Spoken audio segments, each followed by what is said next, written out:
ಪೌಲನು ಕೊರಿಂಥದವರಿಗೆ ಬರೆದ ಮೊದಲನೇ ಪುಸ್ತಕ, ಅಧ್ಯಾಯ 1, 22 ಮತ್ತು 23ನೇ ವಾಕ್ಯ.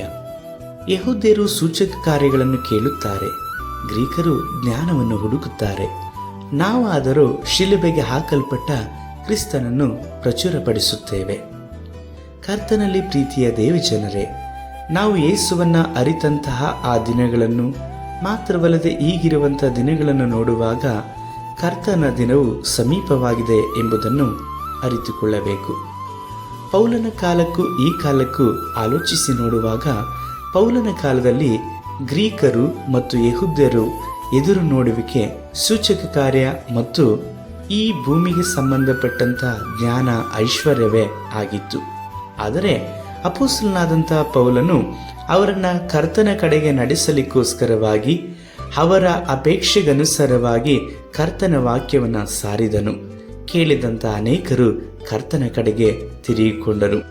ಅವರು ಕೇಳಿ ನಂಬಿದ ಪ್ರಕಾರವಾಗಿ ಮಾತ್ರವಲ್ಲದೆ ಮೊದಲಿದ್ದ ಪ್ರಕಾರವಾಗಿ ಸೂಚಕ ಕಾರ್ಯ ಮತ್ತು ಜ್ಞಾನವನ್ನು ಹುಡುಕದಂತೆ ಶಿಲುಬೆಗೆ ಹಾಕಲ್ಪಟ್ಟಂತಹ ಕ್ರಿಸ್ತನನ್ನೇ ಅವರು ಹಿಂಬಾಲಿಸಿ ದೃಷ್ಟಿಸಿ ನಡೆದರು.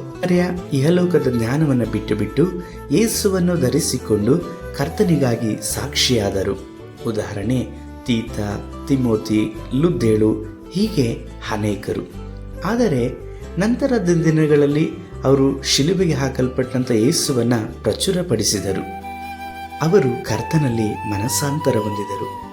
ಆದರೆ ಇಂದು ಸಭೆಗಳ ಸ್ಥಿತಿ ಚಿಂತಾಜನಕವಾಗಿದೆ.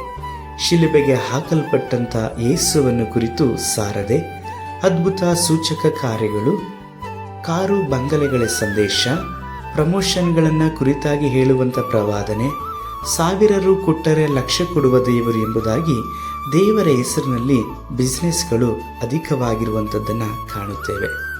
ಕ್ರಿಸ್ತನ ಶಿಲುಬೆಯಿಲ್ಲದ ಸಂದೇಶ, ಕ್ರಿಸ್ತನ ಶಿಲುಬೆಯ ಶ್ರಮದ ನೆನಪಿಲ್ಲದೆ ಜೀವಿಸುವ ಯಾವ ಮನುಷ್ಯನೂ ಸಹ ಈ ಲೋಕವನ್ನು ಜಯಿಸಲು ಸಾಧ್ಯವಿಲ್ಲ. ಹೊಸ ಒಡಂಬಡಿಕೆಯ ಮೊದಲಗಿತ್ತಿ ಸಭೆಯ ನೆನಪು ಕ್ರಿಸ್ತನ ಮರಣವೇ ಆಗಿದೆ. ನಾವು ಕ್ರಿಸ್ತನು ಶಿಲುಬೆಯಲ್ಲಿ ಸುರಿಸಿದ ರಕ್ತದಿಂದ ಜಯ ಹೊಂದಿ ಅದನ್ನು ಸಾರೋಣ. ದೇವರಿಗೆ ತಕ್ಕ ಹಾಗೆ ಪ್ರಾಯಸ್ಥರಾಗಿ ಪ್ರಾಪಂಚಿಕಕ್ಕೆ ನಾವು ಶಿಶುಗಳಂತೆ ಇರಲಿಕ್ಕಾಗಿ ನಾವು ಒಪ್ಪಿಸಿಕೊಡುವ. ಸರ್ವಶಕ್ತನಾದ ದೇವರೇ, ನಾವು ಯಾವಾಗಲೂ ಕ್ರಿಸ್ತನ ಶಿಲುಬೆ ಮರಣವನ್ನು ಧ್ಯಾನಿಸಿ ಆ ನಿಮಿತ್ತವಾಗಿ ಜಯವನ್ನು ಹೊಂದಿಕೊಂಡು ಇತರರನ್ನು ಸಹ ನಾವು ಕ್ರಿಸ್ತನ ಶಿಲುಬೆ ಕುರಿತಾಗಿ ಪ್ರಚುರಪಡಿಸಿ ರಕ್ಷಣೆಗೆ ನಡೆಸುವಂತೆ ನಮಗೆ ಸಹಾಯ ಮಾಡಿರಿ. ನಮ್ಮ ರಕ್ಷಕನಾದ ಯೇಸು ಕರ್ತನ ನಾಮದಲ್ಲಿ ಬೇಡುತ್ತೇವೆ ತಂದೆಯೇ, ಆಮೇನ್.